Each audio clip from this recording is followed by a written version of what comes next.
नमस्कार साथियों, BPSC TRE 4.0 polity NCERT की क्लास में आपका स्वागत है। आज की क्लास में हम आपके लिए क्लास 11th एनसीईआरटी पॉलिटी से भारत का संविधान सिद्धांत एवं व्यवहार की जो पुस्तक है उसका अध्याय नंबर 2 भारतीय संविधान में अधिकार का सारांश लेकर आए हैं। साथ में इस पाठ के माध्यम से आपको मूल अधिकारों के बारे में और साथ में नीति निर्देशक तत्व और जो मूल कर्तव्य हैं उनके बारे में जानने का मौका मिलेगा। और यहाँ पर अगर हम बात करें तो हमने आपके लिए पॉलिटी का प्लेलिस्ट आपके लिए बना दिया है। पीआरटी से लेकर टीजीटी तक के जो भी अभ्यर्थी हैं जिनका पॉलिटी सब्जेक्ट है तो आपके लिए महत्वपूर्ण क्लासेस हैं ये। और हमने 9th-10th NCERT polity already cover करा चुके हैं मैराथन के माध्यम से। 11th क्लास का जो पॉलिटी की क्लासेस हैं वो चैप्टर बाय चैप्टर आपको यहाँ पर देखने को मिलेंगी। तो आप सभी लोग लाइक ज़रूर कर दीजिएगा वीडियो को, कमेंट भी करें क्लास आपको कैसी लगी। और ये क्लास नंबर 4 है। इससे पहले कुछ क्लासेस और भी आई थी तो आपने अगर उनको नहीं देखा तो ज़रूर देख लीजिएगा। अब यहाँ पर आगे बढ़ते हैं। भारतीय संविधान में अधिकार और प्लेलिस्ट अलग से बना दी गई है, आप उसको देख लीजिएगा। एक बार कंप्लीट होने के बाद आपको एक साथ में हम पीडीएफ आपको सेंड कर देंगे। बाकी सेपरेट पीडीएफ आपको हम प्रोवाइड भी कर देंगे, कोई दिक्कत नहीं उसका। चलिए अब यहाँ पर पहले हमें थोड़ा सा संविधान के बारे में जो है जानकारी यहाँ पर हो जाना चाहिए, उसके बाद जो है समझने में आसानी होगी इस चैप्टर को। तो यहाँ पर अगर हम बात करें तो जो भारतीय संविधान है वो कई भाग में बटा हुआ है, जिसमें अगर हम बात करें तो जो पहला भाग है जिसको हम संविधान का भाग 1 बोलते हैं, पार्ट फर्स्ट जिसको बोलते हैं, तो इसको बोलते हैं संघ एवं राज्य क्षेत्र। तो जो भाग 1 है संविधान का वो संघ एवं राज्य क्षेत्र, यूनियन एंड इट्स टेरिटरी के नाम से जाना जाता है। और इसके अंतर्गत अनुच्छेद 1 से 4, 1, 2, 3, 4, तो 4 अनुच्छेद इस भाग के अंतर्गत आते हैं। तो संविधान का भाग 1 किससे जुड़ा हुआ है तो संघ एवं राज्य क्षेत्र। और यहाँ पर बात करें जो संविधान का भाग नंबर 2 है तो भाग 2 में या भाग 2 में अनुच्छेद 5 से 11 के अंतर्गत सिटीजनशिप या नागरिकता के बारे में प्रावधान है, तो ये आपको ध्यान रखना है। फिर अगर हम आगे बढ़ते हैं तो मौलिक अधिकार जिनको हम फंडामेंटल राइट्स बोलते हैं, संविधान के भाग 3 में है। अनुच्छेद 12 से 35 के बीच में मौलिक अधिकारों को, फंडामेंटल राइट्स को रखा गया है। और मौलिक अधिकार की अगर हम बात करें तो इनको अमेरिका के संविधान से लिया गया है। और अमेरिका के संविधान में द बिल ऑफ राइट्स के नाम से वहाँ पर मौलिक अधिकार दिए गए हैं। तो अमेरिका में जो राइट्स होते हैं, अधिकार होते हैं, उनको किस टाइटल के नाम से जाना जाता है तो बिल ऑफ राइट्स। और यूएस अमेरिका के संविधान या यूएस के संविधान में बिल ऑफ राइट्स से प्रेरित है भारतीय संविधान में मौलिक अधिकार। फिर यहाँ पर बात करें तो मूल रूप से जब संविधान बनकर तैयार हुआ था तब उस समय की जो स्थिति थी तब 7 प्रकार के मूल अधिकार दिए गए थे नागरिकों को। लेकिन 44वां संविधान संशोधन 1978 में आया था। तो 44वां संविधान संशोधन अधिनियम 1978 के माध्यम से संपत्ति के अधिकार को, राइट टू प्रॉपर्टी को मूल अधिकार से हटा दिया गया था। तो वर्तमान में कितने प्रकार के मूल अधिकार हैं तो वर्तमान में 6 प्रकार के मूल अधिकार हैं, ये आपको ध्यान रखना है। संपत्ति के अधिकार को 44वें संविधान संशोधन अधिनियम 1978 हटा दिया गया है।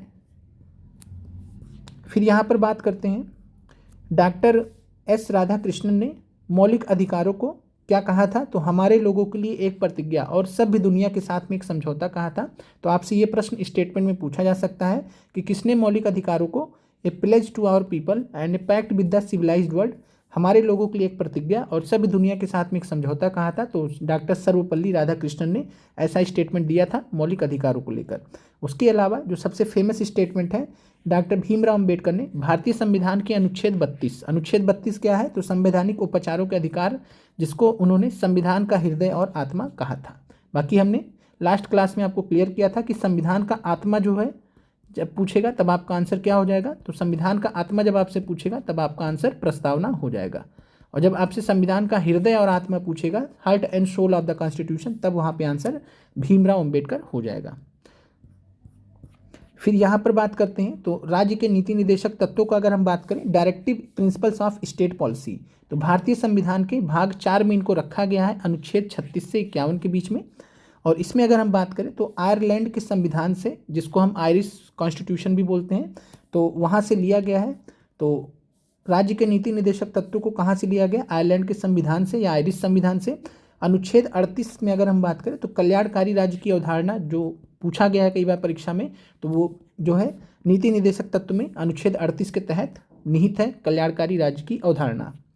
फिर यहाँ पर बात करें अनुच्छेद 37 में संविधान में उल्लिखित नीति निदेशक सिद्धांत, इस अनुच्छेद के अनुसार जो संविधान में उल्लिखित नीति निदेशक सिद्धांत हैं 36 से 51 के बीच में, वो न्याय संगत नहीं है। न्याय संगत का मतलब है कि आप न्यायालय में जाकर इनको लागू नहीं करवा सकते। जैसे कि मौलिक अधिकारों को आप न्यायालय में जाकर लागू करवा सकते हैं अगर उसका उल्लंघन हो, लेकिन जो है नीति निदेशक सिद्धांतों को आप जो है कोर्ट में जाकर, न्यायालय में जाकर लागू नहीं करवा सकते, तो इसलिए इसको बोला जाता है न्याय संगत नहीं है। लेकिन देश के शासन में मौलिक है। देश के शासन में मौलिक का क्या मतलब होता है?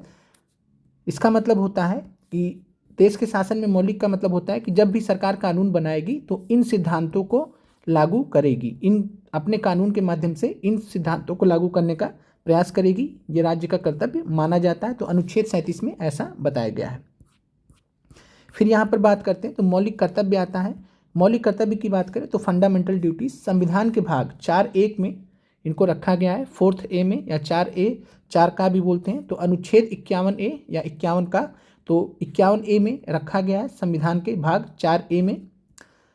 और स्वर्ण सिंह समिति की सिफारिशों पर 42वें संविधान संशोधन अधिनियम 1976 के माध्यम से इनको ऐड किया गया था। तो ध्यान रखिएगा कि मौलिक कर्तव्यों को कब जोड़ा गया था, तो स्वर्ण सिंह समिति की सिफारिशों पर 42वें संविधान संशोधन अधिनियम 1976 के माध्यम से 10 मूल कर्तव्य उस समय जोड़े गए थे।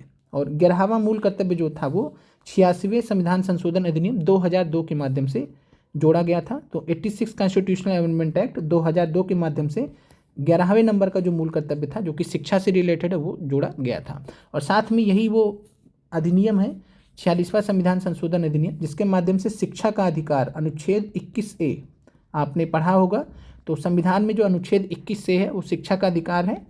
तो शिक्षा का अधिकार वो भी इसी संविधान संशोधन अधिनियम 86वें संविधान संशोधन अधिनियम से 2002 के माध्यम से जोड़ा गया था। फिर यहाँ पर बात करें तो मौलिक कर्तव्यों को कहाँ से लिया गया, तो मौलिक कर्तव्यों को सोवियत संघ जो उस समय था 1990 से पहले, USSR भी कहा जाता था इंग्लिश में, तो सोवियत संघ, और उस मेनली रूस ही था। तो कहीं आपको अगर रूस का संविधान भी मिल जाए, अगर मान लीजिए विकल्प नहीं दिएगा तो आप मान सकते हैं, बाकी वैसे सोवियत संघ का संविधान बोला जाता है। तो मौलिक कर्तव्यों को सोवियत संघ के संविधान से लिया गया था। अब यहाँ पर आते हैं, आप लोगों का जो क्लास है अब स्टार्ट करते हैं। आपका एक पृष्ठभूमि बन गया होगा कि संविधान में कुछ भाग हैं और उन भाग में जो सबसे महत्वपूर्ण है जिनको हम मूल अधिकार कहते हैं उनके बारे में हमको पढ़ना है। चलिए अब क्लास यहाँ पर जो ये स्टार्ट करते हैं। यहाँ पे अगर हम बात करें, जो मौलिक अधिकार होते हैं संविधान द्वारा प्रदान किए गए और संरक्षित अधिकार होते हैं, और इनकी जो सूची होती है उनको हम अधिकारों का घोषणा पत्र कहते हैं। और अधिकारों का जो घोषणा पत्र होता है जिनको हम मौलिक अधिकार कहते हैं, सरकार को नागरिकों के अधिकारों के विरुद्ध काम करने से रोकता है और उसका उल्लंघन हो जाने पर उपचार भी सुनिश्चित कराता है। तो जो मूल अधिकार होते हैं उनको हम अधिकारों का घोषणा पत्र कहते हैं। और अधिकारों का घोषणा पत्र जो होता है यानी कि मूल अधिकार होता है वो सरकार को नागरिकों के अधिकारों के विरुद्ध काम करने से रोकता है। यानी सरकार ऐसा कोई कानून नहीं बनाएगी जो मूल अधिकार के विपरीत होंगे, और उसका उल्लंघन अगर होता है तो उसका उपचार भी सुनिश्चित करता है संविधान। और कैसे होता है, तो अनुच्छेद 32 के माध्यम से, जिसके बारे में आगे हम चर्चा करेंगे। फिर है कि भारतीय संविधान में मौलिक अधिकार आया था, लेकिन ये जो है हमने भी देखा कि अमेरिका के संविधान से मौलिक अधिकार प्रेरित है, लेकिन भारतीय स्वतंत्रता संग्राम या आंदोलन के समय में भी मौलिक अधिकार से जुड़े काम हुए हैं। जैसे कि अगर हम बात करें 1928 में मोतीलाल नेहरू समिति थी, तो नेहरू रिपोर्ट आया था, नेहरू रिपोर्ट 1928। तो नेहरू रिपोर्ट 1928, और नेहरू रिपोर्ट के जो हेड थे वो जवाहरलाल नेहरू के पिताजी मोतीलाल नेहरू जी थे, और उन्हीं के नाम से नेहरू रिपोर्ट जानी गई, और इन्हीं के नाम से समिति थी जिसको मोतीलाल नेहरू समिति बोला जाता, 1928 में बनी थी। और इन्होंने अधिकारों के एक घोषणा पत्र की मांग उठाई थी, और अधिकारों का एक जो घोषणा पत्र था कुल मिला के एक मूल अधिकार था। और नेहरू रिपोर्ट में मूल अधिकारों का डिमांड किया गया था कि जो भारत के सभी नागरिक हैं, चाहे वो पुरुष हो चाहे महिला हो, उनके लिए कुछ मूल अधिकार होने चाहिए। तो ये सवाल आपसे पूछा गया है, पीआरटी में ही पूछा गया है। हमने आपको प्रीवियस ईयर क्वेश्चन डिस्कस कराते समय वहाँ पर इसका चर्चा भी किया है, तो आपको वहाँ से समझ में आ जाएगा प्रश्न। तो 1928 में मोतीलाल नेहरू समिति ने सबसे पहले मूल अधिकार की मांग उठाई थी, या नेहरू रिपोर्ट ने भी उठाई थी। और साथ में अधिवेशन अगर पूछेगा तो कराची अधिवेशन जो जवाहरलाल जो कि वल्लभ भाई पटेल जी के अध्यक्षता में 1931 में कराची में हुआ था। तो कराची अधिवेशन में अगर हम बात करें तो जो मूल अधिकार है कांग्रेस के अधिवेशन में यहाँ पर लाए गए थे। फिर आगे बढ़ते हैं। अब यहाँ पर संविधान में उन अधिकारों को सूचीबद्ध किया गया, यानी कि जो भी अधिकार चलते आ रहे थे जिनकी बात जो है की गई थी, नेहरू रिपोर्ट में भी कुछ एक झलक मिली थी। फिर इन अधिकारों को सूचीबद्ध किया गया, अमेरिका के संविधान से भी लिया गया, और इन अधिकारों को हमने क्या कहा, मौलिक अधिकार, फंडामेंटल राइट्स। फंडामेंटल राइट्स या मौलिक अधिकारों की बात करें तो ये बहुत ही महत्वपूर्ण है। संविधान में इनको सूचीबद्ध किया गया है और उनकी सुरक्षा के लिए विशेष प्रावधान बनाए गए हैं, और ये इतने महत्वपूर्ण हैं कि संविधान स्वयं सुनिश्चित करता है कि सरकार भी उनका उल्लंघन ना कर सके। कैसे सुनिश्चित करता है, तो अनुच्छेद 32 के माध्यम से संवैधानिक उपचारों का अधिकार जो कि अनुच्छेद 32 है वो क्या है, तो उसके माध्यम से अगर आपका जो है यहाँ पर जो मूलभूत अधिकार है अगर उसका उल्लंघन होता है तो आप जो है हाई कोर्ट या सुप्रीम कोर्ट जा सकते हैं। फिर मौलिक अधिकारों की गारंटी एवं उसकी सुरक्षा स्वयं संविधान इस प्रकार से करता है। मौलिक अधिकारों में परिवर्तन के लिए संविधान में संशोधन करना पड़ता है। अगर सरकार चाह रही है कि मौलिक अधिकार में परिवर्तन करना है तो संविधान में संशोधन करना पड़ेगा, लेकिन इसके अलावा सरकार का कोई भी अंग मौलिक अधिकारों के विरुद्ध कार्य नहीं कर सकता। और साथ में अगर मौलिक अधिकारों में परिवर्तन करना भी है तो वो जो है डॉक्ट्रिन ऑफ बेसिक स्ट्रक्चर, मूलभूत ढांचे का जो सिद्धांत है उसके विपरीत नहीं जाना चाहिए। और इतना आसान भी नहीं होता है मौलिक अधिकारों में किसी भी प्रकार का परिवर्तन। सकारात्मक परिवर्तन करना आसान होता है, जैसे कि अनुच्छेद 21A जोड़ा गया था। एकमात्र जो प्रावधान है जो कि मौलिक अधिकारों में जोड़ा गया है संविधान संशोधन के माध्यम से, वो है शिक्षा का अधिकार 21A। फिर यहाँ पर अगर हम बात करें विधायिका या कार्यपालिका के किसी कार्य या निर्णय से यदि मौलिक अधिकारों का हनन होता है तो उन पर अनुचित प्रतिबंध लगाया जाता है और न्यायपालिका उसे अवैध घोषित कर सकती है। सरकार मौलिक अधिकारों के प्रयोग पर औचित्यपूर्ण प्रतिबंध भी लगा सकती है। तो ये भी आपको ध्यान रखना है कि जो मौलिक अधिकार होते हैं उनके प्रयोग पर सरकार जो है कुछ औचित्यपूर्ण प्रतिबंध भी लगा देती है। चलिए अब यहाँ पर आते हैं और थोड़ा सा दक्षिण अफ्रीका के संविधान के बारे में भी समझ लेते हैं। दक्षिण अफ्रीका के संविधान में अधिकारों का घोषणा पत्र, उसके बारे में यहाँ पर जानकारी दी गई है। तो पहला फैक्ट है कि दक्षिण अफ्रीका का संविधान कब लागू हुआ था, तो ये आपसे परीक्षा में पूछा जा सकता है। तो ध्यान रखिएगा दिसंबर 1996 में दक्षिण अफ्रीका का संविधान लागू हुआ था।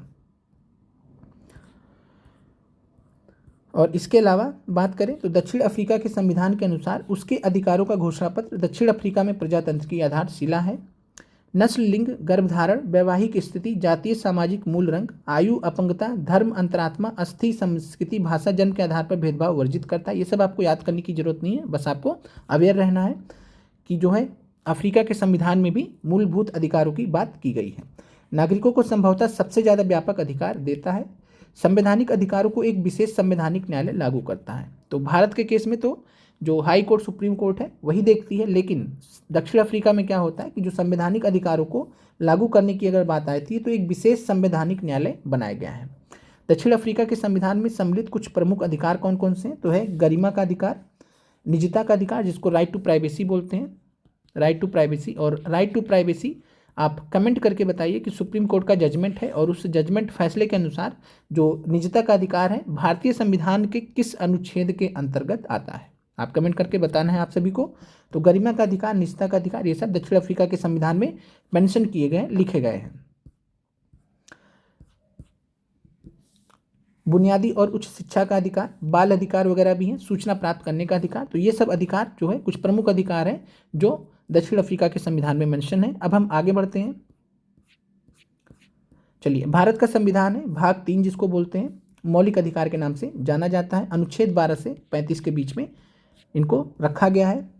इसमें अगर हम बात करें तो 6 प्रकार के अधिकार यहाँ पर जो है थोड़ा ध्यान से देख लीजिए। 6 प्रकार के अधिकार कौन कौन से हैं, तो सबसे पहला है समता का अधिकार, दूसरा है स्वतंत्रता का अधिकार, तीसरा है शोषण के विरुद्ध अधिकार, चौथा है धार्मिक स्वतंत्रता का अधिकार, पांचवा है सांस्कृतिक एवं शैक्षिक अधिकार, छठा है संवैधानिक उपचारों का अधिकार। तो 6 प्रकार के अधिकार आपको यहाँ पर दिख गया। और जो 7वां था जिसको हम संपत्ति का अधिकार बोलते हैं उसको हम 44वें संविधान संशोधन अधिनियम के माध्यम से हटा चुके हैं। तो समता का अधिकार बोले तो राइट टू इक्वालिटी, तो ये स्टार्ट होता है अनुच्छेद 14 से। तो अनुच्छेद 14 है कानून के समक्ष समानता और कानून के समान संरक्षण। तो कानूनों के समान संरक्षण या कानून के समक्ष समानता किस अनुच्छेद में दिया गया, तो आपको पूछा जा सकता है। तो अनुच्छेद 14 आपको याद रखना है। फिर अनुच्छेद 15 है धर्म, मूल, वंश, जाति, लिंग या जन्म स्थान के आधार पर भेदभाव का निषेध कहाँ पर किया गया, तो अनुच्छेद 15 में किया गया है। फिर है रोजगार में अवसर की समानता की बात कौन सा अनुच्छेद करता है, तो अनुच्छेद 16 करता है। यह अनुच्छेद 16 है। तो इस प्रकार से कानून के समक्ष समानता अनुच्छेद 14 में है, धर्म, मूल, वंश, जाति, लिंग या जन्मस्थान के आधार पर 15 में, रोजगार में अवसर की समानता 16 में दिया गया है, छुआछूत का अंत अनुच्छेद 17 में दिया गया है, उपाधियों का अंत अनुच्छेद 18 में दिया गया है। तो ये आपको ध्यान रखना है। समता के अधिकार के अंतर्गत 5 अधिकार आते हैं, अनुच्छेद 14, अनुच्छेद 15, 16, 17, 18। अब आगे बढ़ते हैं। फिर आते हैं स्वतंत्रता के अधिकार पर। तो स्वतंत्रता का अधिकार जो है, जिसको हम राइट टू फ्रीडम कहते हैं, तो इसमें व्यक्तिगत स्वतंत्रता का अधिकार होता है। इसके अंतर्गत भाषण एवं अभिव्यक्ति का अधिकार है, शांतिपूर्ण ढंग से जमा होने और सभा करने का अधिकार है, संगठित होने का, भारत में कहीं भी आने जाने का, भारत के किसी भी हिस्से में बसने और रहने का, कोई भी पेशा चुनने का और व्यापार करने का यहाँ पर अधिकार है।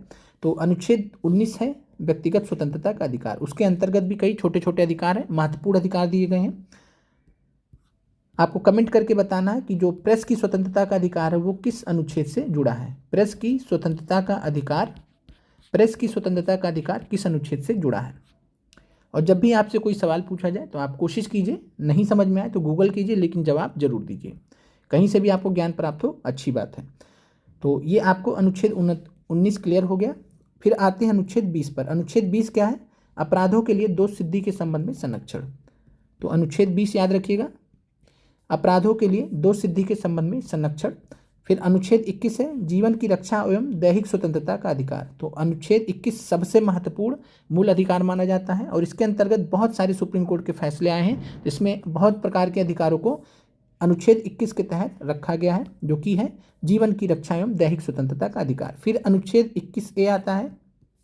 अनुच्छेद 21A आता है जिसको हम शिक्षा का अधिकार बोलते हैं, और ये एकमात्र ऐसा अधिकार है जिसको जो है बाद में संविधानिक संशोधन के माध्यम से जोड़ा गया। 86 नंबर का जो संविधान संशोधन अधिनियम था 2002 के माध्यम से शिक्षा का अधिकार अनुच्छेद 21A में जोड़ा गया है। फिर बात करें अभियुक्तों और सजा पाए हुए लोगों का अधिकार जो होता है वो होता है अनुच्छेद 22। तो ये आपको क्लियर हो गया होगा। अब हम आगे बढ़ते हैं। तो स्वतंत्रता के अधिकार के अंतर्गत अनुच्छेद 19 हुआ, 20 हुआ, 21 हुआ, 21A हुआ और 22 हुआ। तो यहाँ पर भी टोटल अगर देखा जाएगा तो 5 अधिकार यहाँ पर भी बनते हैं। 19 हो गया, 20 हो गया, 21 हो गया, 21A हो गया और 22 हो गया। तो 5 अधिकार स्वतंत्रता के अधिकार के भी अंतर्गत आते हैं। फिर आते हैं शोषण के विरुद्ध अधिकार। ये आपसे परीक्षा में, और ये सारे जो हम अधिकार डिस्कस कर रहे हैं विभिन्न परीक्षाओं में आप जब देखेंगे हर जगह ये पूछे गए हैं, पूछे जाते रहे हैं। शोषण के विरुद्ध अधिकार की बात करें तो अनुच्छेद 23 है, ये मानव के दुर्व्यापार और बंधुआ मजदूरी पर रोक लगाता है।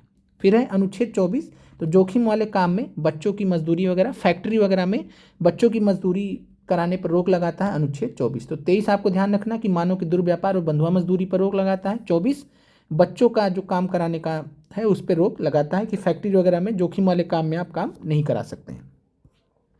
फिर है धार्मिक स्वतंत्रता का अधिकार। तो धार्मिक स्वतंत्रता का अधिकार जो है अनुच्छेद 25 से 28 के बीच में है। अनुच्छेद 25 है, यहाँ पर बात करें तो आस्था एवं प्रार्थना की आज़ादी। 26 है धार्मिक मामलों का प्रबंधन। फिर है किसी विशिष्ट धर्म की अभिवृद्धि के लिए अदायगी की स्वतंत्रता। 27 है 28 से कुछ शिक्षा संस्थानों में धार्मिक शिक्षा या उपासना में उपस्थित होने की स्वतंत्रता। तो ये 25 से 28 के बीच में आपको अधिकार दिए गए हैं। 25 है, 26 है, 27 है और 28 है। फिर आते हैं सांस्कृतिक एवं शैक्षिक अधिकार। तो अल्पसंख्यकों के लिए यहाँ पे कुछ अधिकार दिए गए हैं। तो सांस्कृतिक एवं शैक्षिक अधिकार दिए गए हैं। 29 है अल्पसंख्यकों की भाषा एवं संस्कृति के संरक्षण का अधिकार है 29 में, और अल्पसंख्यकों को शैक्षिक संस्थाएं स्थापित करने का अधिकार है अनुच्छेद नंबर 30 में। ये आपको क्लियर हो गया होगा। फिर आते हैं संवैधानिक उपचारों का अधिकार है, ये अनुच्छेद 32 में रखा गया है। अनुच्छेद 32 में रखा गया है। आप लोग सोच रहे होंगे कि अनुच्छेद 31 कहाँ गया, तो आप लोग खुद ही बताइए कि अनुच्छेद 31 कहाँ गया।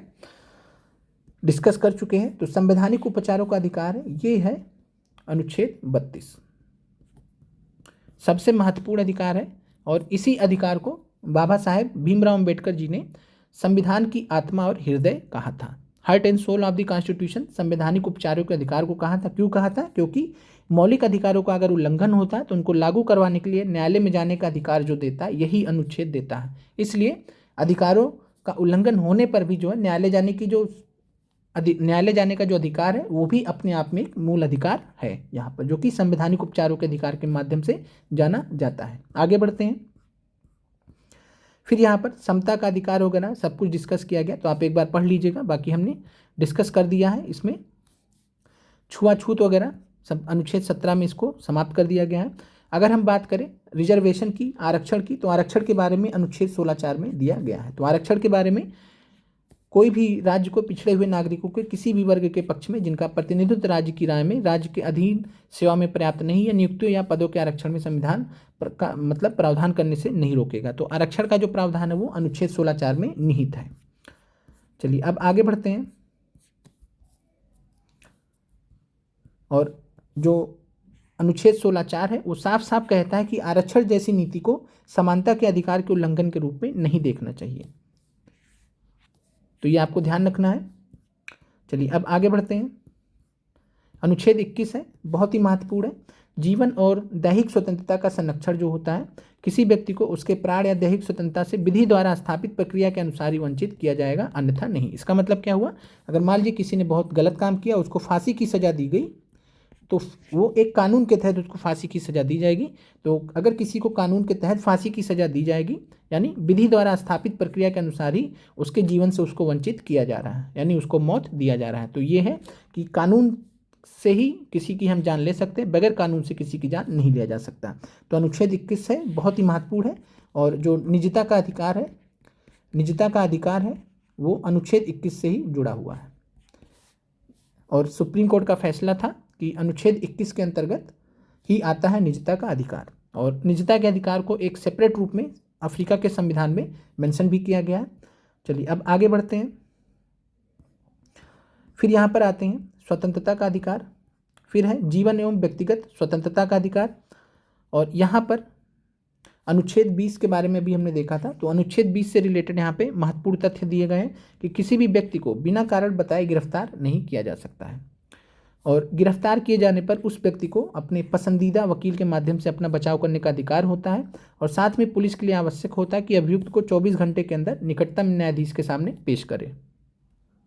और जब हम बात करते हैं तो जीवन और व्यक्तिगत स्वतंत्रता का अधिकार जो कि अनुच्छेद 21 में है, तो स्वतंत्रता के सबसे महत्वपूर्ण अधिकारों में इसको माना जाता है। किसी भी नागरिक को कानून द्वारा, इसका मतलब क्या होता है कि कानून द्वारा, जो भी हम डिस्कस कर रहे थे कि किसी को फांसी अगर दी जाएगी तो कानूनन ही दी जाएगी।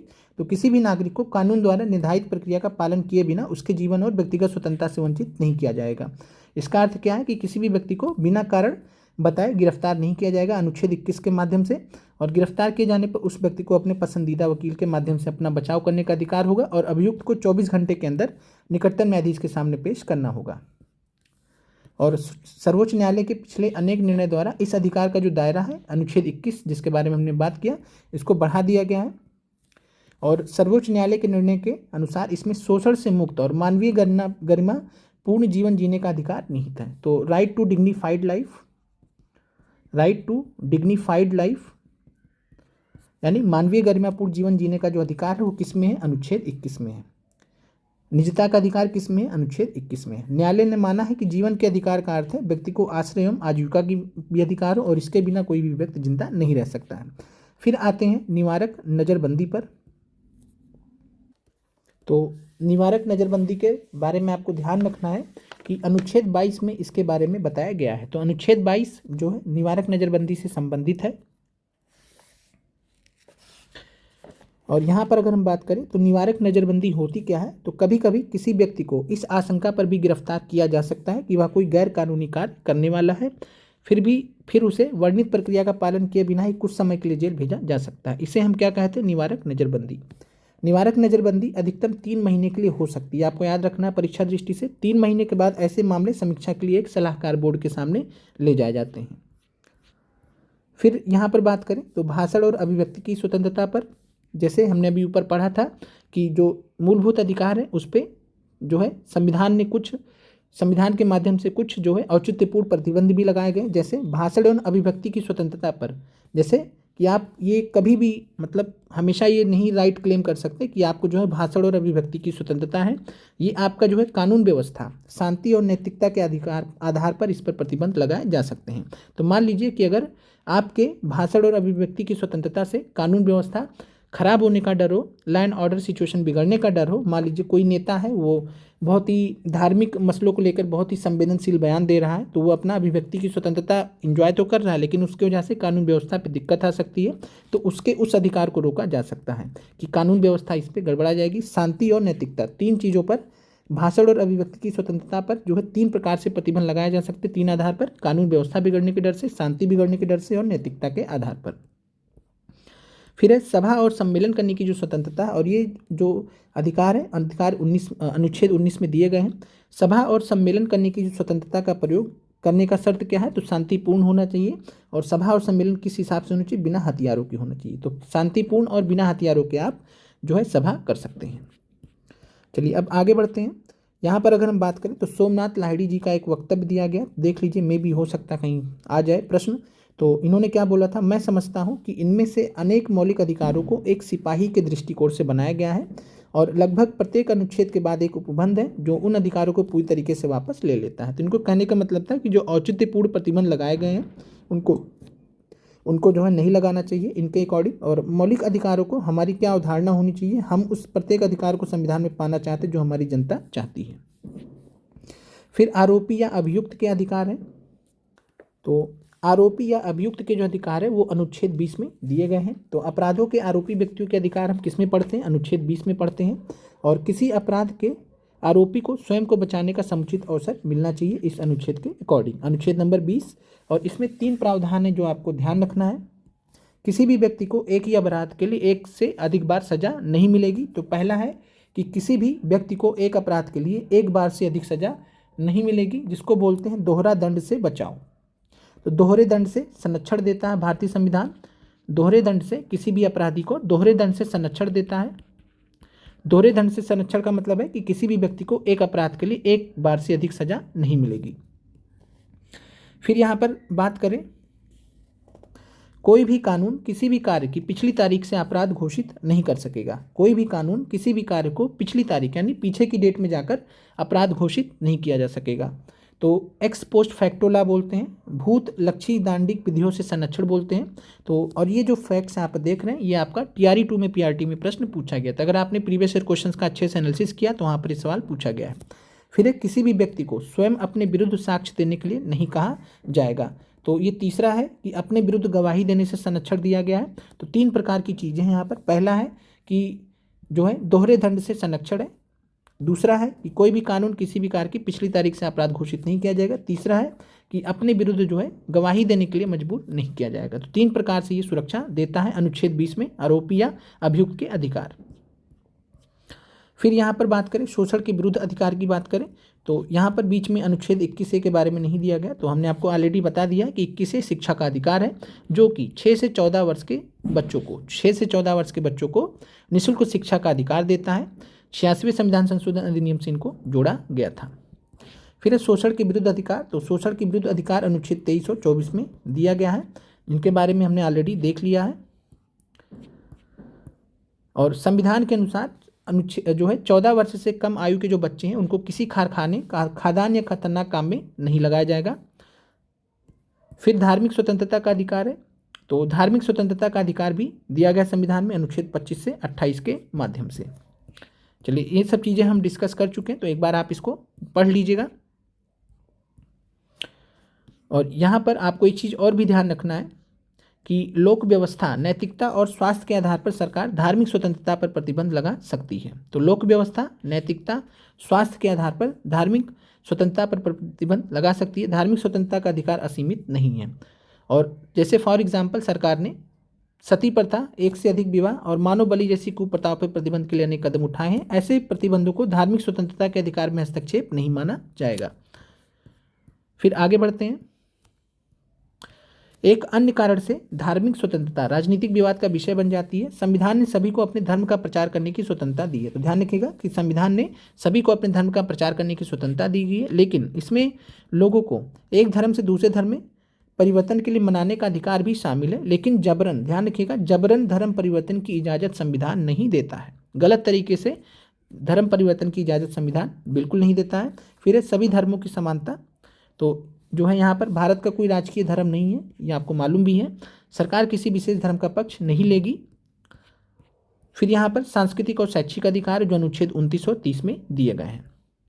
चलिए, यहाँ पर सरदार हुकुम सिंह जी का यहाँ स्टेटमेंट है कि बहुसंख्यकों पर एक गंभीर उत्तरदायित्व है कि वो देखें कि अल्पसंख्यक सुरक्षित महसूस करें। केवल एक धर्मनिरपेक्ष शासन में ही अल्पसंख्यक सुरक्षित रहेंगे। उनके लिए राष्ट्रवादी होना लाभकारी है। बहुसंख्यकों को अपने राष्ट्रीय दृष्टिकोण का दिखावा नहीं करना चाहिए।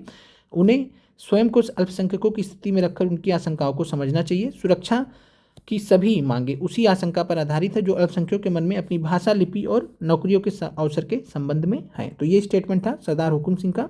संविधान सभा में वाद विवाद चलता था जब इन मूलभूत अधिकारों को रखा जा रहा था, तो जो भी प्रोविजन थे, प्रावधान थे, उससे रिलेटेड वाद विवाद होता था। तो वहाँ पे जो संविधान सभा के सदस्य थे वो अलग अलग स्टेटमेंट्स देते थे। तो उनमें से कुछ स्टेटमेंट्स को यहाँ पर आपको एनसीईआरटी में दिया गया है, जिनके बारे में भी हम चर्चा कर रहे थे।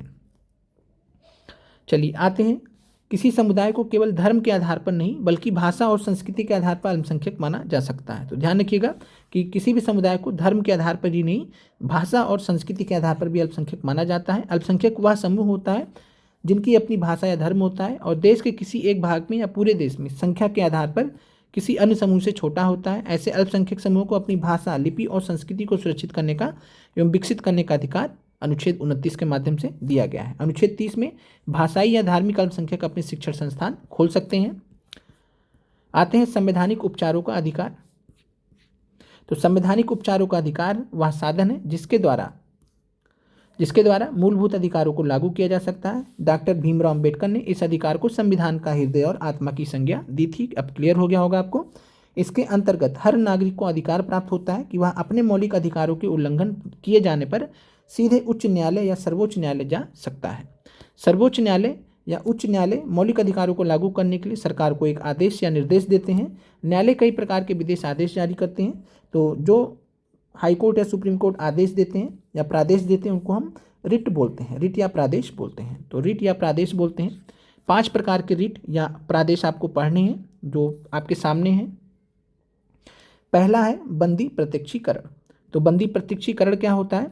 तो बंदी प्रत्यक्षीकरण के द्वारा न्यायालय किसी गिरफ्तार व्यक्ति को न्यायालय के समय प्रस्तुत करने का आदेश देता है। यदि गिरफ्तारी का तरीका या कारण गैर कानूनी या असंतोषजनक होगा तो न्यायालय गिरफ्तार किए गए व्यक्ति को छोड़ने का आदेश दे सकती है। तो बंदी प्रत्यक्षीकरण का मतलब होता है कि आप किसी को गलत तरीके से गिरफ्तार नहीं कर सकते हैं, और अगर आप पुलिस द्वारा किसी को गलत तरीके से गिरफ्तार किया गया तो कोर्ट उसको छोड़ देगी। फिर दूसरा है परम आदेश। परम आदेश क्या होता है? यह आदेश तब जारी किया जाता है जब न्यायालय को लगता है कि कोई सार्वजनिक पदाधिकारी अपने कानूनी और संवैधानिक दायित्वों का पालन नहीं कर रहा है, इसलिए किसी व्यक्ति का मौलिक अधिकार प्रभावित हो रहा है। तो परमादेश कब जारी किया जाएगा? जब न्यायालय को ऐसा लगेगा कि कोई सार्वजनिक पदाधिकारी है, वो अपने कानूनी और संवैधानिक दायित्वों का पालन नहीं कर रहा है और इससे किसी व्यक्ति का मौलिक अधिकार प्रभावित हो रहा है। फिर आते हैं निषेध आदेश। निषेध आदेश को निषेध आज्ञा भी बोलते हैं, निषेध आज्ञा भी बोलते हैं। तो निषेध आज्ञा, एक में निषेध और आज्ञा को मिला दीजिए तो निषेध आज्ञा। तो यहाँ पर निषेध आज्ञा क्या होता है, निषेध आदेश क्या होता है? इंग्लिश में इसको प्रोहिबिशन बोलते हैं, प्रोहिबिशन। तो निषेध आदेश क्या होता है? जब कोई निचली अदालत अपने अधिकार क्षेत्र का अतिक्रमण करके किसी मुकदमे की सुनवाई करती है तो ऊपर की अदालतें, उच्च न्यायालय या सर्वोच्च न्यायालय, उसे ऐसा करने से रोकने के लिए क्या जारी करती है? निषेध आदेश। मान लीजिए हाई कोर्ट है, हाई कोर्ट जो है किसी मैटर का सुनवाई कर रही है और वो उसके अधिकार क्षेत्र से ही बाहर है लेकिन फिर भी सुनवाई कर रही है, तो सर्वोच्च न्यायालय क्या जारी करेगी? निषेध आदेश कि भैया रुक जाओ, आप अपने सीमा से बाहर जा रहे हैं। उसी प्रकार हाई कोर्ट जो है, जो डिस्ट्रिक्ट कोर्ट है, जिला लेवल पे जो न्यायालय हैं, उनको आदेश ऐसा जारी कर सकती है अगर ऐसा कुछ होता है कि जिला न्यायालय जो है हाई कोर्ट का जो एक दायरा है उसको पार कर रहे हों, तो निषेध आदेश जारी किया जा सकता है। फिर अधिकार परीक्षा क्या होता है? तो अधिकार परीक्षा की अगर हम बात करें तो अधिकार परीक्षा की बात करें तो इंग्लिश में इसको क्यू वारंटो बोलते हैं, क्यू वारंटो। तो क्यू वारंटो का मतलब ऐसे समझ लीजिए कि आप किस अधिकार पर किसी पद पर बैठे हैं। तो जब न्यायालय को ऐसा लगता है कि कोई व्यक्ति ऐसे पद पर नियुक्त हो गया है जिस पर उसका कोई कानूनी हक ही नहीं बनता है, तब न्यायालय अधिकार परीक्षा आदेश के द्वारा उस पर पद पर कार्य करने से रोक देता है। और जो अन्य अधिकार है उसमें क्या है कि जो प्रभावित व्यक्ति है वो कोर्ट में जाता है, लेकिन अधिकार परीक्षा का जो है ये कोई भी जो है भारत का नागरिक जा सकता है अधिकार परीक्षा को लागू करवाने के लिए, क्योंकि इसमें जो है कोई ऐसा व्यक्ति जो है पद पर नियुक्त हो जाता है जो कि उसका कानूनी हक नहीं होता है, और उस केस में न्यायालय जो है अधिकार परीक्षा आदेश के द्वारा उसे पद पर कार्य करने से रोक देता है। तो क्यू वारंटो बोलते हैं इसको इंग्लिश में। उत्प्रेषण रिट क्या होता है, इस इंग्लिश में इसको सर्स्योराय बोलते हैं। तो सर्स्योराय या उत्प्रेषण क्या होता है, जब कोई निचली अदालत या सरकारी अधिकारी बिना अधिकार के कोई कार्य करेगा तो न्यायालय उसके समक्ष विचाराधीन मामले को उससे लेकर उत्प्रेषण द्वारा उसके ऊपर की अदालत या अधिकारी को हस्तांतरित कर देते हैं। तो उत्प्रेषण रिट में क्या होता है कि जब कोई निचली अदालत या सरकारी अधिकारी, दोनों केस हैं, निचली अदालत भी हो सकती है, सरकारी अधिकारी हो सकती है, बिना अधिकार के जब कोई कार्य करेंगे तो न्यायालय उसके समक्ष विचाराधीन मामले को उससे लेकर उत्प्रेषण द्वारा ऊपर की अदालत में या अधिकारी को हस्तांतरित कर देंगे। तो यहाँ पर जो 5 प्रकार के अधिकार हैं, बंदी प्रत्यक्षीकरण, हैबियस कॉर्पस बोलते हैं इंग्लिश में, परमादेश, मैंडमस बोलते हैं, निषेध आदेश, प्रोहिबिशन बोलते हैं, अधिकार परीक्षा क्यू वारंटो बोलते हैं, उत्प्रेषण रिट है जिसको हम सर्स्योराय बोलते हैं। तो ये 5 प्रकार के रिट हैं जो अनुच्छेद 32 के अंतर्गत रखे गए हैं, और इनको कब जारी किया जाता है, जब किसी प्रकार का जो मूल अधिकार है वो प्रभावित होते तो उनको जो है सुरक्षित करने के लिए 5 प्रकार के आदेश जारी किए जाते हैं। राष्ट्रीय मानवाधिकार आयोग है, तो राष्ट्रीय मानवाधिकार आयोग ह्यूमन राइट्स कमीशन, भारत में अगर बात करें तो 1993 में सरकार ने राष्ट्रीय मानवाधिकार आयोग का गठन किया था, और ये सवाल आपसे टीआरई जो है 2 में पूछा गया है। तो 1993 में भारत सरकार ने राष्ट्रीय मानवाधिकार आयोग का गठन किया गया था। तो 1993 वर्ष ध्यान रखिएगा। राष्ट्रीय मानवाधिकार आयोग की बात करें तो सर्वोच्च न्यायालय का एक पूर्व मुख्य न्यायाधीश होता है, किसी उच्च न्यायालय का एक पूर्व मुख्य न्यायाधीश होता है, और मानवाधिकार के संबंध में ज्ञान या व्यवहारिक अनुभव रखने वाले 2 और सदस्य होते हैं। तो राष्ट्रीय मानवाधिकार आयोग में कितने लोग होते हैं, टोटल 4 लोग होते हैं। सर्वोच्च न्यायालय का एक पूर्व मुख्य न्यायाधीश होता है, उच्च न्यायालय का एक पूर्व मुख्य न्यायाधीश होगा, और मानवाधिकार के संबंध में जिसको ज्ञान है या व्यवहारिक अनुभव है तो वो मिला के 2 सदस्य, यानी टोटल 4 लोग होते हैं। मानवाधिकार के उल्लंघन की शिकायत मिलने पर राष्ट्रीय मानवाधिकार आयोग स्वयं अपनी पहल पर या किसी पीड़ित व्यक्ति की याचिका पर जांच कर सकता है। जेल में बंदियों की स्थिति का अध्ययन करने जा सकता है, वगैरह वगैरह। फिर यहाँ पर बात करते हैं राज्य के नीति निदेशक तत्व। तो राज्य के नीति निदेशक तत्व की अगर हम बात करें तो राज्य के नीति निदेशक तत्व, अभी हमने बात किया कि भाग 4 में इनको रखा गया है। भाग 4 में अनुच्छेद 36 से 51 के मध्य इनको रखा गया है। तो अनुच्छेद में अगर बात करें राज्य के नीति निदेशक तत्व, तो संविधान में कुछ नीति निदेशक तत्वों का समावेश किया गया है, लेकिन उन्हें न्यायालय के माध्यम से लागू करवाने की व्यवस्था नहीं की गई है। तो मूलभूत अधिकार को न्यायालय के माध्यम से लागू किया जा सकता है, उल्लंघन हुआ, लेकिन अगर नीति निदेशक तत्वों को जो है हम न्यायालय के माध्यम से लागू नहीं करवा सकते हैं। ये संविधान में प्रावधान दिया गया है, इसका कारण भी है।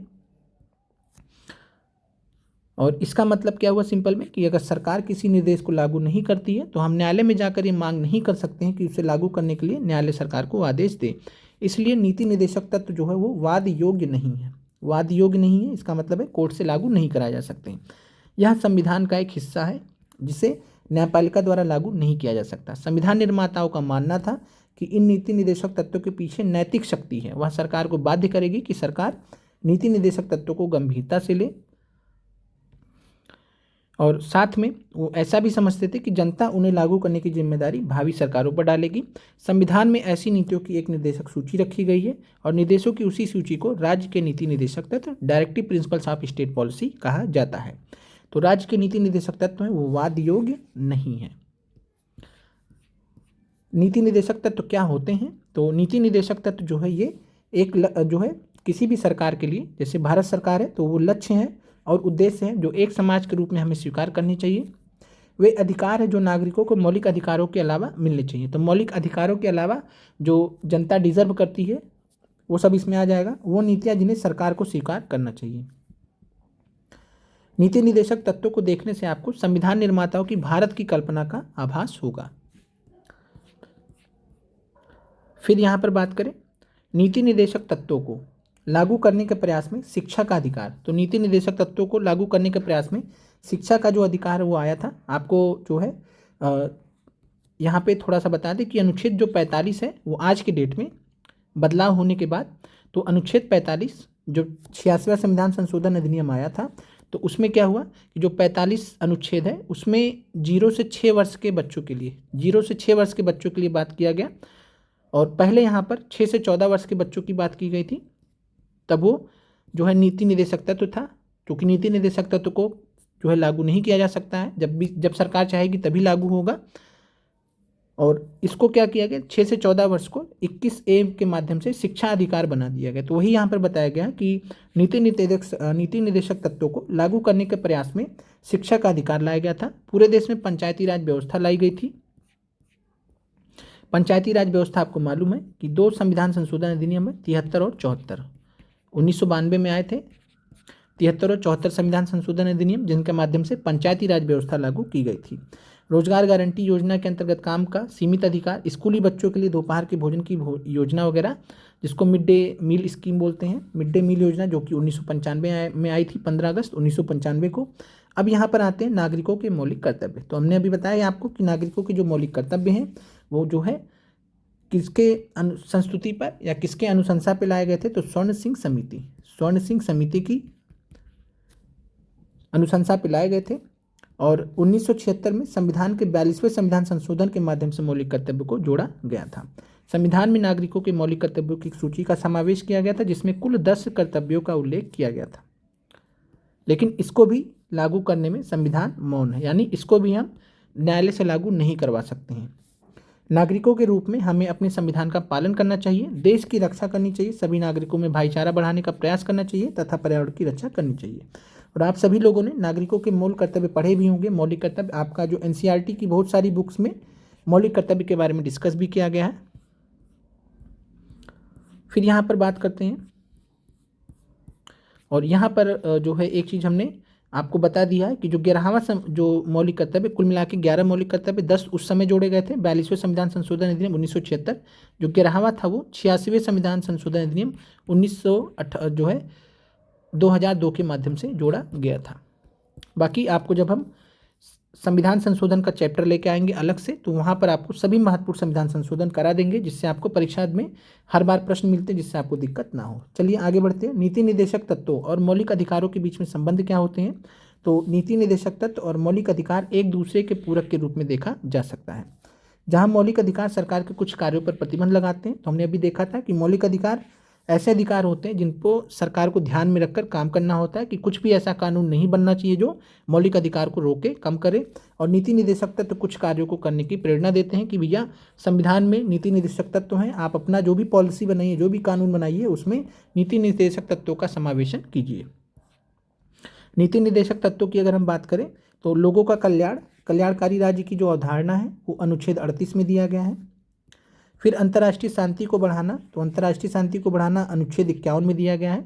अनुच्छेद 50 में क्या दिया गया है, तो न्यायपालिका का विधायिका से जो पृथक्करण है, तो न्यायपालिका का जो विधायिका से पृथक्करण है वो कहाँ पे दिया गया, अनुच्छेद 50 में दिया गया है। फिर जो है यहाँ पर बात करें 6 वर्ष से कम आयु के बालकों के लिए प्रारंभिक बाल अवस्था देखरेख और शिक्षा, तो 0 से 6 वर्ष, तो 6 वर्ष से कम बच्चों के लिए अनुच्छेद 45 में दिया गया है। ग्राम पंचायतों को प्रोत्साहन की बात करें तो अनुच्छेद 40 में दिया गया है। सामान्य नागरिक संहिता की बात करें तो अनुच्छेद 44 में दिया गया है। फिर यहाँ पर आपको कमेंट करके बताना है कि जो मद्यपान निषेध है, मद्यपान निषेध किस अनुच्छेद में दिया गया है। और ये ऐसे अधिकार होते हैं जिनके लिए न्यायालय में दावा नहीं किया जा सकता है। तो ध्यान रखिएगा, नीति निर्देशक तत्व मूल अधिकार से क्यों अलग है कि ये एक हिसाब से हम अधिकार कह सकते हैं, अधिकार एक्चुअली में नहीं होते हैं और न्यायालय में इनका हम दावा नहीं कर सकते इनको प्राप्त करने के लिए। आगे बढ़ते हैं। फिर यहाँ पर बात करें, जब भारत स्वतंत्र हुआ तो उसके बाद जो है जमींदारी व्यवस्था थी, सरकार ने जमींदारी व्यवस्था को उन्मूलन करने का फैसला किया और उसके लिए उन्मूलन कानून बनाने का फैसला किया और इसका विरोध किया गया।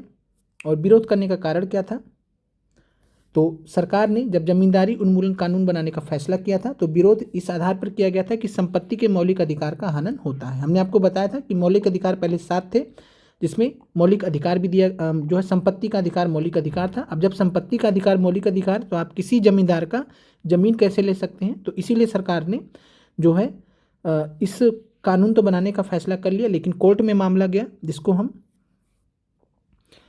केस के नाम से जानते हैं, महत्वपूर्ण केस है, जिसके बारे में अभी हम डिस्कस कर रहे हैं। तो फिर आगे चलकर कोर्ट ने में जो है उस मामले में बताया कि आप जो है अगर जमींदारी उन्मूलन कानून बना रहे हैं तो आपको संपत्ति के मौलिक अधिकार को हटाना होगा।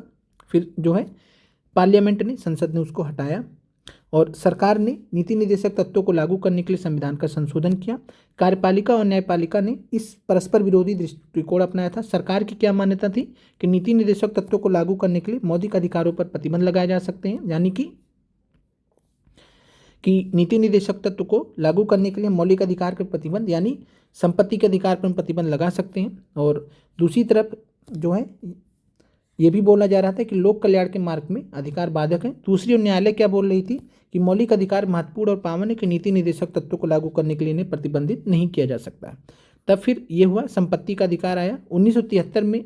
अंततः जो एक युद्ध चल रहा था, तो 1973 में सर्वोच्च न्यायालय ने अपना एक निर्णय दिया। संपत्ति के अधिकार को संविधान के मूल ढांचे का तत्व नहीं माना। मूल ढांचे का सिद्धांत किस में आया था? केशवानंद भारती केस 1973 में, बहुत बार पूछा गया है। और 1973 केशवानंद भारती केस में ही सुप्रीम कोर्ट ने एक फैसला और दिया था कि संपत्ति का जो अधिकार है, राइट टू प्रॉपर्टी है, संविधान के मूल ढांचे का तत्व नहीं है। जब संविधान के मूल ढांचे का तत्व नहीं है तो संसद को संविधान का संशोधन करके इसको प्रतिबंधित करने का अधिकार है। यानी संसद जो है कानून बनाकर जो है संपत्ति के अधिकार को हटा सकती है। तो 1978 में जनता पार्टी की सरकार थी और 1978 में जनता पार्टी की सरकार ने 44वें संविधान संशोधन के द्वारा संपत्ति के अधिकार को मौलिक अधिकारों की सूची से निकाल दिया और संविधान के अनुच्छेद 300 का के अंतर्गत उसे एक सामान्य कानूनी अधिकार बना दिया। तो आज के डेट में मौलिक अधिकार जो है संपत्ति का अधिकार क्या है? तो जो संपत्ति का अधिकार है आज के डेट में संवैधानिक अधिकार है। संवैधानिक अधिकार क्यों? क्योंकि संविधान के अनुच्छेद 300 का में मेंशन है। दूसरा है कि ये सामान्य कानूनी अधिकार बनकर रह गया है। तो ये आपको ध्यान रखना था। 1978 में 44वां संविधान संशोधन अधिनियम आया था। 1978 में जनता पार्टी की सरकार के समय संपत्ति के अधिकार को मौलिक अधिकारों की सूची से निकाल दिया। जब मौलिक अधिकारों की सूची से निकाल दिया तब फिर जो कानून चल रहा था, जो कानून बनाया गया था संसद द्वारा जमींदारी उन्मूलन को लेकर, वो सफल हो पाया। फिर यहाँ पर बात करें, सरकार का मत था कि संसद संविधान के किसी भी अंश या प्रावधान में संशोधन कर सकती है। न्यायपालिका का कहना था, ये एक जो विवाद चला था जिसके हम बात कर रहे हैं कि मूल ढांचे का सिद्धांत तक पहुंचे कैसे, तो इसमें यही था कि न्यायपालिका कहती थी कि संसद कोई ऐसा संशोधन नहीं कर सकती जो मौलिक अधिकारों का उल्लंघन करेगा, और सरकार कहती थी कि जो है नीति निर्देशक तत्वों को लागू करने के लिए मौलिक अधिकारों का उल्लंघन किया जा सकता है। तो यही एक विवाद चल रहा था। यह विवाद सर्वोच्च न्यायालय द्वारा केशवानंद भारती मुकदमे में दिए गए एक महत्वपूर्ण निर्णय से समाप्त हुआ। तो फाइनली इस विवाद का अंत कब हुआ? केशवानंद भारती केस में। और इस निर्णय में न्यायालय ने कहा था कि संविधान की कुछ मूल ढांचा विशेषताएं हैं, बेसिक डॉक्ट्रिन स्ट्रक्चर बोलते हैं। तो बेसिक डॉक्ट्रिन स्ट्रक्चर मूल ढांचागत विशेषताएं जिसमें संसद और उनमें कोई परिवर्तन नहीं कर सकती। तो ये ध्यान रखिएगा कि मूलभूत ढांचे का सिद्धांत, बेसिक डॉक्ट्रिन स्ट्रक्चर किस वाद में जो है सुप्रीम कोर्ट ने सुनाया था? तो केशवानंद भारती केस में 1973 में सुप्रीम कोर्ट ने फैसला सुनाया था कि सरकार जो है या संसद जो है कोई भी परिवर्तन मूलभूत ढांचे को बिगाड़ने के लिए नहीं कर सकती। यानी अगर सरकार कोई परिवर्तन कर रही है, कोई कानून बना रही है जो मौलिक अधिकार को प्रभावित कर रहा है, तो वो मूल ढांचे का जो सिद्धांत है, जो विशेषताएं हैं, उसके अंतर्गत रहना चाहिए। तो मूलभूत जो ढांचे का सिद्धांत है, इसको संविधान में पहले से नहीं था। इसको कौन लेके आया है? तो इसको न्यायपालिका के जो है फैसले से इसको लाया गया है। तो न्यायपालिका ने ही इसको जो है इसकी उत्पत्ति की है। तो ये आप ध्यान रखिएगा। चलिए अब आगे बढ़ते हैं। आपका जो क्लास है ये समाप्त होता है। यहाँ पर महाराष्ट्र के क्रांतिकारी समाज सुधारक ज्योतिबा राव फूले जी के बारे में जानकारी दी गई है। तो इनके बारे में आपने पढ़ा भी होगा कि ज्योतिबा राव फूले, और इनकी पुस्तक आपने पढ़ा होगा, गुलामगिरी के नाम से है। सत्यशोधक समाज आपने पढ़ा होगा, सत्यशोधक समाज। तो ये सारे हमने ऑलरेडी भी कई बार डिस्कस किया है। तो आज का जो क्लास है वो समाप्त होता है। कमेंट करके बताइएगा कि आपको क्लास कैसी लगी और आपको अगली क्लास हम जो है आपको प्रोवाइड करें फिर। और कमेंट आप लोग जरूर करा करिए, हमारा भी एक मोटिवेशन बना रहता है। और बाकी अंत में हमने जो स्टार्टिंग में आपको बताया था ये आपको इस PDF के अंत में मिल जाएगा, तो आप इसको देख लीजिएगा। मिलते हैं अगले वीडियो में। आप लोगों का देखने के लिए धन्यवाद।